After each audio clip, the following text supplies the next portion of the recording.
Got to get things done. We don't get them done. I see it just came over that Biden has banned all oil and gas drilling across 625 million acres of U.S. coastal territory. It's ridiculous. I'll unban it immediately. I will unban it. I have the right to unban it immediately. What's he doing? Why is he doing it? You know, we have something that nobody else has. I mean, nobody has to the extent we have it, and it'll be more by the time we finish because I'll be able to expand. You know, we're going to expand our country, and it'll be more. We have oil and gas, and whether you manufacture widgets or gadgets or whatever you happen to be doing, some countries have to work very hard to do that. We do too, and we will. But we have oil and gas at a level that nobody else has, and we're going to take advantage of it. And when I see somebody saying he's going to ban 625 million acres, he doesn't know what that is. He doesn't even know what 625 million acres would look like. And we can't let that happen to our country. It's our greatest. It's really our greatest economic asset. And we're not going to let that happen to our country. You begin to look at other people's perspectives, and it becomes less personal.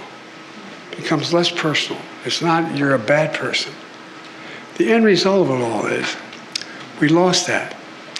And so, as I think some of my senior colleagues in this room can tell you, you know, I was vice president for 8 years. I think it was the 6th or 7th year. Things have really gone to hell in the way we were dealing with each other on the floor, the leadership. And everybody wondered how in the hell I could get along with the senator from Kentucky. He never once lied to me. Whatever he said, he did. And I understood his circumstance he was in. But here's the deal. I realized that every time there was something going on in the Senate, I think he'd tell you the main reason Barack picked me to be vice president was my background in American foreign policy, because I had done so much of it, and because of my relationships in the Senate and the Congress. I love the Senate. I consider myself a Senate man more than I do a president, for real, after 36 years. And so this is a disgraceful decision by the Biden administration. And I say the administration because we all know Joe Biden doesn't know what's going on. This isn't him.